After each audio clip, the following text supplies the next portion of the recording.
আসসালামু আলাইকুম এভরিওয়ান, সবাই কেমন আছেন? তো আশা করি সবাই ভালো আছেন। তো আজকে আপনাদের মাঝে দারুণ একটা টিপস নিয়ে হাজির হলাম। তো আজকে আপনাদের দেখাবো যে কিভাবে আপনারা এটা বন্ধ করবেন। আপনারা কিন্তু অনেকেই জানেন না যে আসলে এই সেটিংটা কি। আপনারা যারা কন্টেন্ট ক্রিয়েটার, অনেকে আছে নতুন কন্টেন্ট ক্রিয়েটার, অনেকে আছে পুরাতন কন্টেন্ট ক্রিয়েটার, অনেক মানুষ কিন্তু অনেক জন এটা জানে না। সেটা কি?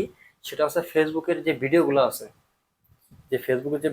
আছে, আপনি যেহেতু কন্টেন্ট ক্রিয়েটার হয়ে থাকেন, অবশ্যই আপনি তো এটা জানেন যে নিজের ভিডিও নিজে দেখলে কিন্তু এটা সম্ভাবনা খারাপ হওয়ার সম্ভাবনা বেশি থাকে, কারণ এটা আপনার গ্রোটা কমে যায়। আপনার নিজস্ব ভিডিও যদি আপনি নিজে দেখেন, আপনার ভিডিওটা একটা গ্রো থাকে, আপনার ভিডিও ভাইরাল হওয়ার জন্য যে একটা মানে থাকে, চান্স থাকে, সেটা কিন্তু আপনার ভিডিও আপনি নিজে দেখেন তাহলে কিন্তু আপনার চান্সটা কমে আসবে। এখানে দেখেন যে আমি ফেসবুকে এই যে যতগুলো ভিডিও দেখবো, সেই ভিডিওগুলো সবকিছু কিন্তু অটোমেটিকলি চলে। দেখেন যে এই ভিডিওগুলো কিন্তু অটোমেটিকলি চলতেছে। দেখেন দেখেন তাহলে আমি যদি একটা ভিডিও ছাড়লে কিন্তু আমার ভিডিওটা কিন্তু এটা অটোমেটিকলি চলবে। তো চললে কি হবে, আমার ভিডিওটা আমি দেখি, তাহলে কিন্তু আপনার ভিডিওর একটা গ্রো থাকে, এই গ্রোটা কিন্তু কমে যাবে। তো আসলে সেই গ্রোটা কিভাবে আপনারা, এটা কিভাবে আপনারা দূর করবেন এবং কিভাবে আপনারা অফ করবেন, তো আমার স্ক্রিনটা আপনারা লক্ষ্য করেন, আমি আপনাদের দেখিয়ে দিচ্ছি। তো আমি চলে আসলাম ব্যাকে। ব্যাকে আসার পরে এখানে দেখেন যে আপনার যে প্রোফাইলটা আছে, জাস্ট এখানে আপনার প্রোফাইলের উপরে ক্লিক করবেন।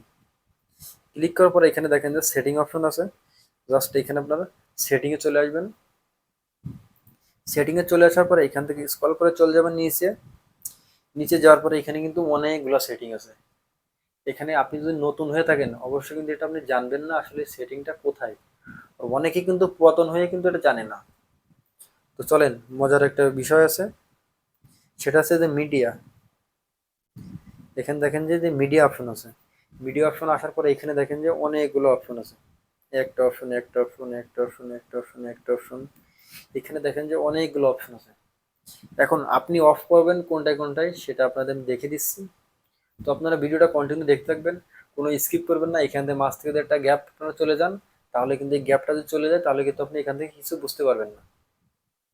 তো এখানে দেখেন প্রথম দুটি অপশন আছে, অপটিমাইজ ডাটা সাভার।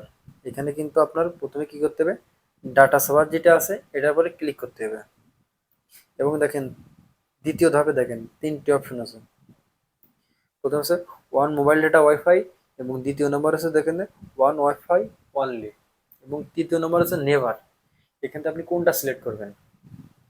প্রথমটা সিলেক্ট করা তো শেষ, এবং দ্বিতীয়টা ধাপে এখানে দেখেন যে আপনার যদি প্রথম অপশন আছে দেখেন অন মোবাইল ডাটা, মানে অন মোবাইল ডাটা, আপনার মোবাইল ডাটা এবং ওয়াইফাই এই দুইটা যদি থাকে, অবশ্যই আপনার ভিডিও কিন্তু অটো পেলে হবে। মানে এই দুইটা যদি একটা সিলেক্ট করা থাকে আপনার অটো পেলে হবে। এবং দ্বিতীয় নম্বরে দেখতে ওয়ান ওয়াইফাই অনলি, মানে আপনার যদি ওয়াইফাইও থাকে তাহলে কিন্তু এটা অটো চলবে। এবং তৃতীয় নম্বরে আছে দেখেন নেভার। আপনি যদি এই নেভারে ক্লিক করেন তাহলে কিন্তু আপনার এটা নেভার মানে কি, একেবারে বন্ধ, মানে এটা আপনার অফ হয়ে গেছে, আর কোনো সমস্যা নেই।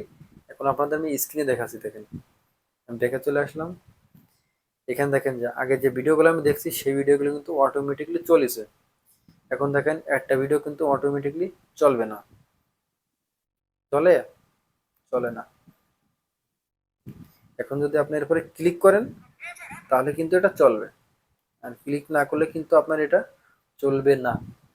তো ভিডিওটা যদি ভালো লাগে, অবশ্যই ভিডিওতে একটা লাইক করে আসবেন, একটা কমেন্টস করে আসবেন।